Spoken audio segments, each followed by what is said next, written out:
Game changer movie గురించి మీ review. అది నేను కదా చెప్పేసి మీరే చెప్పాలి సార్, అది ఎలా ఉంది ఏంటని మీరు చెప్పాలి సార్. సో ఆడియన్స్ మీ నోట్ నుంచి వినాలనుకుంటున్నారు. సార్ సినిమాల గురించి బాగా తెలిసిన వ్యక్తి మీరు, సినిమాలో కొరియోగ్రాఫర్ గా పనిచేస్తున్నారు, రామ్ చరణ్ చాలా దగ్గరగా ఉంటారు. అంటే మన డబ్బు మనం కొట్టుకోకూడదు కదా, అంతే సార్. సో పక్కన వాళ్ళు చూసి చెప్తే బాగుంటదని. ఇక్కడ ఓపెన్ హార్ట్ గా చెప్పండి, ఎలా ఉంది సినిమా? ఇక కామన్ ఆడియన్ గా ఐమాక్స్ లో చూశారు, పొద్దునపూట చూశారు కాబట్టి సినిమా రివ్యూని మీరు చెప్పండి. సార్ సార్ నేను చూసి వచ్చాను సార్, మీరు చూసారా? నేను చూశాను.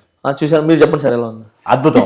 అద్భుతం ఉంది కదా సార్. నాది కూడా అదే feel సార్. ఎందుకంటే నా ఫీలింగ్ అవసరం లేదు సార్, మీ ఇప్పుడు ఫీలింగ్. మేము సినిమా తీసిన సార్, మేము ఎంత చెప్పినా కూడా బాగుండదు సార్, మీరు చెప్పాలి సార్. ఓకే, ప్రజలు చెప్పాలా, అందరూ చెప్పాలి సార్. బాగుంది సో సినిమా, బాగుంది. మొత్తం సినిమాలో మీకు నచ్చింది ఏంటి? రామ్ చరణ్ నటన మాత్రమే చెప్పకండి, ఇక లేదా మీ పాట అని చెప్పకండి, అన్ని మొత్తం చెప్పండి సార్. గేమ్ చేంజర్ సినిమా అనేది చాలా బాగుంది సార్.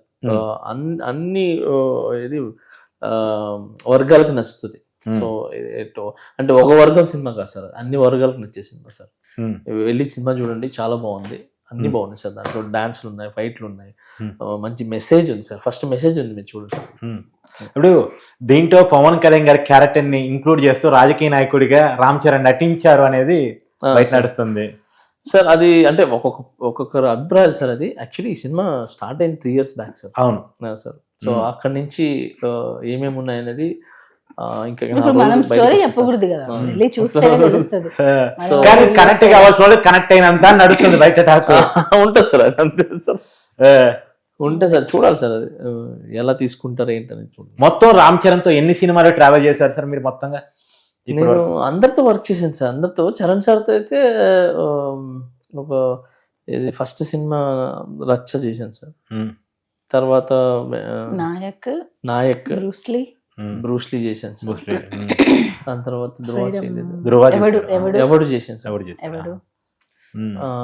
రంగస్థలం చేశాను సార్. ఓకే, మగధీరతో స్టార్ట్ కావాల్సిన ప్రయాణం తర్వాత రామ్ చరణ్ తో స్టార్ట్ అయింది సార్. రచ్చతో స్టార్ట్ అయింది, మంచిదే సార్. రచ్చ అవుతుంది. So I'm good sir, I'm good sir. చాలా కాలం తర్వాత, అనేక వివాదాల తర్వాత మీరు ఒక పాట చేశారు రామ్ చరణ్ కోసం. ఆ పాట గురించి మీ experience? Sir I'm very good sir. అంటే ఎక్స్పీరియన్స్ ఏమన్నా సార్, నేను చెప్పాను కదా ఇందాకే. ఇంకొక మాట కూడా చెప్పారు, ఇక్కడ శంకర్ ప్రత్యేకించి మీ గురించి చెప్పారు. ఆయన పాన్ ఇండియా డైరెక్టర్, ఆయన మీ గురించి చెప్పడం కూడా. Sir I'm very happy sir. అంటే ఆయన నా గురించి చెప్పారంటే నేను ఏమంటారు, ఆనర్గా ఫీల్ అవుతుంది.